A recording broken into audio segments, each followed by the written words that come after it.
2020 has come to an end and here we are in 2021 with a brand new GPU review.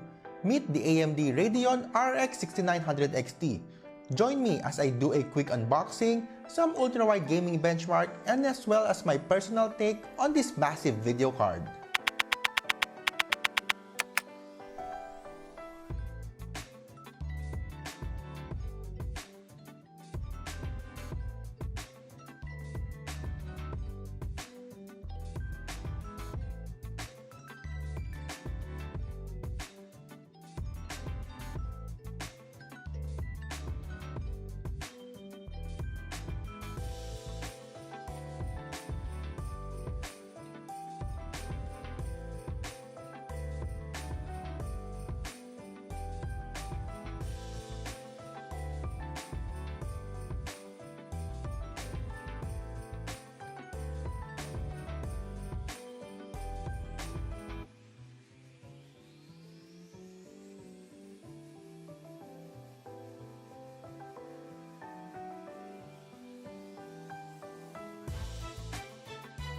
So let us start first with its specs. The RX 6900 XT has a 80 compute units, 5120 stream processor that has a power envelope of 300 watts. Rated boost clocks is at 2250 MHz, while memory speed is at 16 gigabits per second with a total memory size of 16 gigs of GDDR6 memories. Current pricing of this GPU, if you can get one, is at 999 USD or roughly around 60,000 Philippine peso once we include all the taxes and other fees.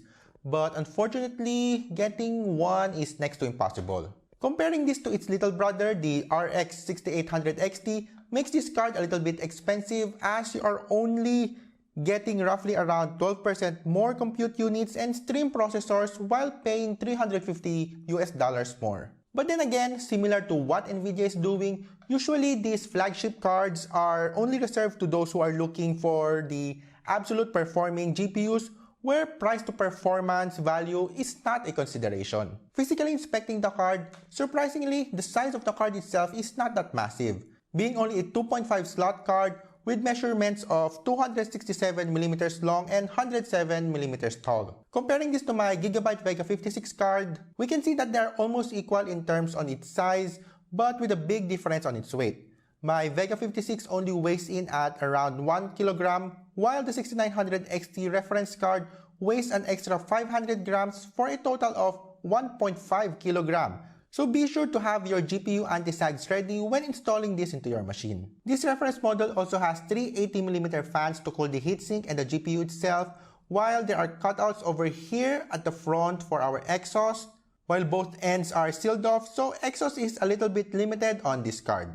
These 80mm fans, by the way, also features the 0 RPM function to maintain noise levels at minimum when not in use. When it comes to connections, this card is powered by two 8-pin PCIe power connector, while back I/O consists of two DisplayPort 1.4, a single HDMI 2.1, and lastly a USB Type-C port. Aesthetically, the 6900 XT reference is a black and silver card with red accents over the front, while a red backlit Radeon logo is situated at the middle. The LED for this is an addressable RGB one, so you can always change the color if ever you are not happy with the red Radeon color. The included backplate is also a nice touch, and personally, I do like how it extends over to the other side. As for today's benchmarks, I will include 16 games in 4040p ultra-wide aspect ratio, as most reviewers and other tech troopers out there basically covered most of the games under 16:9 aspect ratio already. Results will include both with Smart Access memory functionality on and off using this Ryzen 7 5800X on my Asus B550M TUF motherboard. You might ask, what is this new AMD Smart Access memory, or SAM? Short version is, this feature enables more memory space that a CPU can use, resulting performance gains across various games. If you want to know more about this new cool feature, I'll link down a couple of videos that should explain this new technology. Going back, overclocking results will not be included in this, and if ever, I might do a separate overclocking benchmark video if ever the results from it are interesting. Ray tracing benchmarks are also gonna be skipped, as we all know that AMD cards are not yet geared up for RT gaming. And with that out of the way, let us check some of these ultra-wide gaming benchmarks.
With the results out, as expected, we could see that most games should run comfortably on your 1440p ultrawide monitor. Reaching 144 FPS for the high refresh rate is also not an issue. The only game that had problems reaching an average of 60 FPS is Cyberpunk 2077 on max settings. Though I do feel that code optimizations are still on its way, so we could see better improvements a few months from now. But even if it didn't reach 60 FPS, the difference between the average and its 1% lows are short, meaning smooth gameplay is still to be expected even on max graphical settings. Toning down some of the graphical settings for the said game is the only way as of the moment to achieve higher frames. As for SAM, generally we could see a few FPS uplift on a couple of games while some suffered a few FPS losses. Overall, across the 16 games that we tested, the average of SAM on and off is just close to 5% and would vary on a game-to-game basis. I do suggest running your game both with SAM on and off first to check if you'll benefit from it or not. Personally, it is a nice feature and hopefully we could see this functionality on older Ryzen CPUs as well as older Radeon GPUs. Next, let us talk about temperatures and power consumption. These are the peak temps that I was able to log on my open test bench, and as we can see, the temps reached 80 degrees Celsius on my 27 degrees Celsius controlled ambient room temp. Hotspot temps reached as high as 92 degrees, but it shouldn't matter that much, as AMD also claims that 110 degrees Celsius during gaming is still within its spec. I do feel though that the fan profile on this reference model is a bit on the conservative side. Even though I am reaching 80 degrees, the fans are still at just around 50% fan speed. Ramping the fan speed to 75%, I was able to maintain my temps under 75 degrees for the entire duration. Temperatures, once it is inside the case, reach the thermal threshold of 85 degrees Celsius on our default fan profile, and I do suggest doing a custom fan curve in case you are not happy with it. Power consumption on the other hand is as expected on this 300 watt card. Readings from the Radeon overlay is around 255 watts, while total system pull off the wall is around 420 watts when gaming. Though recommended PSU wattage is at 850 watts, a 700 watt PSU is more than enough to run this powerful beast. One thing that I don't like about this card and usually plagues most of the top-end video cards is the coil whine that it produces. Luckily, this review unit of mine doesn't suffer as much as compared to the others who have complained about it. Hopefully, better bin GPUs on aftermarket cards would fix this problem.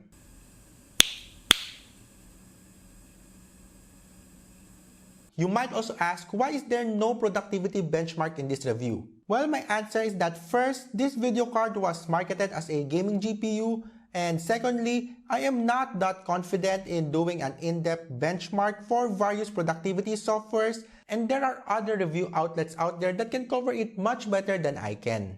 Then again, all of these benchmarks are useless if availability of these new GPUs are still going to be a problem. It's been more than a month already since the launch of the first RX 6000 cards, and we are yet to see normal stocks all around the globe. Locally here in the Philippines, I'm not even sure if the total stocks shipped here reached more than 100. Prices for these GPUs are ridiculously high, with a good number of them being 75% more expensive than the MSRP. Hopefully, prices normalize in the following months so we could see a better competition between these two GPU makers. And to answer the question on should you be getting the RX 6900 XT for your next gaming system, well, it depends. Price to performance of this card is not the best out there, and if ever you are looking forward to ray trace games, then this is not for you. But if you don't mind those and just want a powerful AMD card, then this card is for you.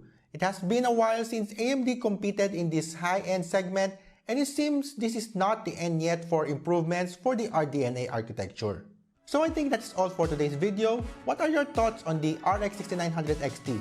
Comment it down below. And if you like the video, go hit that like button and also do subscribe to my channel for more video card reviews like this one. Once again, this is Brain of Junkyard Summit. Thank you, stay safe, and see you in the next one.